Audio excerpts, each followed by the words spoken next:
Hey guys, welcome back to TechMan. Today, let me show you how to give Claude AI a custom writing style.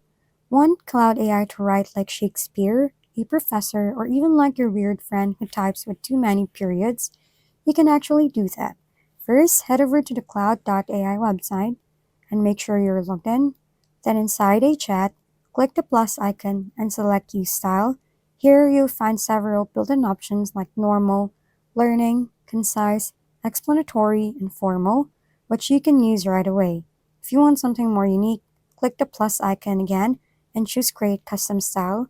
From here, you can either paste sample text from an author or source you want a Cloud AI to imitate, describe the style in your own words, or tailor the writing toward a specific audience such as customers or students. You can even get very specific with custom instructions, like changing punctuation, capitalization, or other quirks in the writing. Once you're happy with the settings, click Create Style, and your new custom style will appear alongside the presets.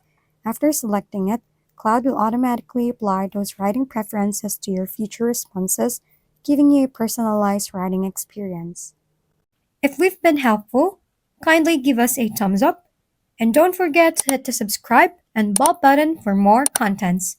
For any questions and suggestions, comment down below.